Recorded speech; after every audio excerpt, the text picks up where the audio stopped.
بسم اللہ الرحمن الرحیم۔ جناب صدر اور معزز سامعین، سادہ کرام، میرے ہم وطن ساتھی، السلام علیکم۔ آج مجھے جس موضوع پر لب کشائی کرنے کا موقع دیا گیا ہے وہ ہے کہ شمع ہر رنگ میں جلتی ہے سحر ہونے تک۔ اسے گمان ہے کہ میری اڑان کچھ کم ہے، مجھے یقین ہے کہ یہ آسمان کچھ کم ہے۔ معزز سامعین،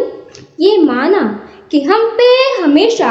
اندھیروں نے اپنا تسلط قائم رکھا، اور یہ بھی مانا کہ ہمیں ہمیشہ سے شکوہ شبہ ظلمت رہا، مگر مجھے آج سحر کی بات کرنی ہے، ظلمتوں کا سینہ چیرنا ہے، تاریکیوں کو للکارنا ہے۔ مجھے آج بتانا ہے کہ 75 سالہ ہجرتوں کی درد امیز مسافتیں اگرچہ قدم قدم پر پرخار ہے،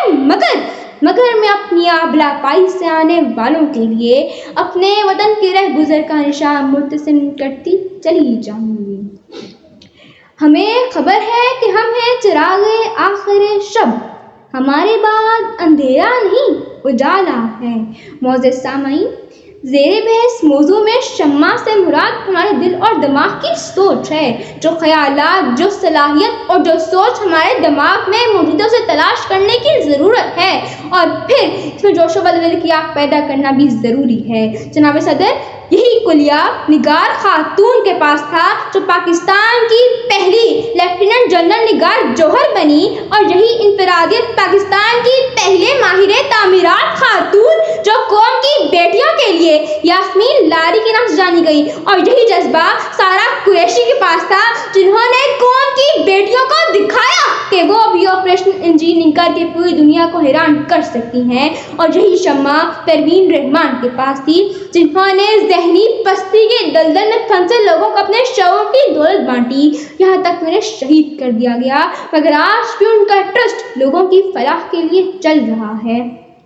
اور ایسی ہی ایک شمع صحافی ارشد شریف کے پاس تھی جو سحر کی تلاش میں تھے مگر شہید کر دیے گئے۔ ادھر بلاؤں پہ جو مسکرا سکے وہ آئے، جو تاج و تخت پہ ٹھوکر لگا سکے وہ آئے، جو آسمان کو نیچا دکھا سکے وہ آئے، جو اپنے آپ سے آنکھیں لڑا سکے وہ آئے۔ عزیز ساتھیوں، یہ سچ کہ سحر میری طلب ہے، یہ حق کی صبح میری تڑپ ہے، مگر اس سے کہیں زیادہ مجھے راستوں سے عشق ہے۔ میں حالت محاذ پر ہوں، میں حالت نماز میں ہوں، کچھ بھی ہو اندھیرا کتنا ہی لامحدود اور بے انت ہی کیوں نہ ہو جائے، مجھے شمع جلانی ہے، مجھے رات سے کئی سورج نکالنے ہیں، مجھ پر سحر ہونے تک روشنی رکھنا لازم ہے، مجھے تاریکیوں سے کئی جگنوں نکالنے ہیں۔ اے میرے عزیز قافلہ جاں،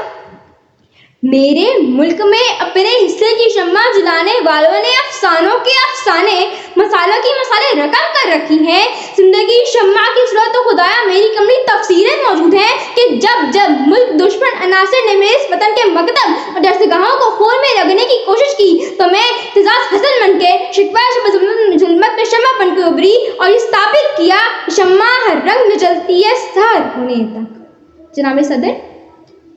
جب کورٹ کے مرض میں مبتلا لاوارث کسی ابن قاسم کی تلاش میں تھے تو اس ملک کے سنبھالنے والے میر جتوئی اور سائیں سب سو رہے تھے، تو مذہب سے بالا تر ہو کے ڈاکٹر رتبہ بن کے ناقدروں کے بیچ خیر کا روشن نام پیدا کیا۔ یہ جناب صدر جی، شمع ہر رنگ میں جلتی ہے سحر ہونے تک۔ شاعر نے کہا تھا،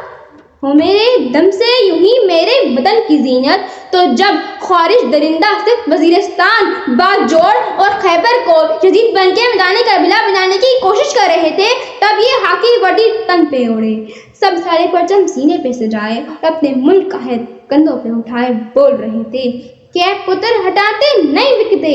تو لبدی پھریں بازار کوڑے، اے دینا میرے داتا دی نہ ایویں ٹکرا مار کوڑے، نہ ایویں ٹکرا مار۔ معزز سامعین، میری آنکھوں کی پوٹلی میں میرے اجداد کے خواب بند ہیں، مجھے دراک ہے میرے کندھوں پر میری کی نسلوں کا بھار ہے، مجھے علم ہے میرے پاؤں کے دائروں پر کئی زنجیروں کے ہلکے بندے ہیں، مجھے ایک زنجیر کا ہر قفل کھولنا ہے بلکہ توڑنا ہے۔ میں فی الحال بظاہر کمزور سہی، مگر خود ہی سے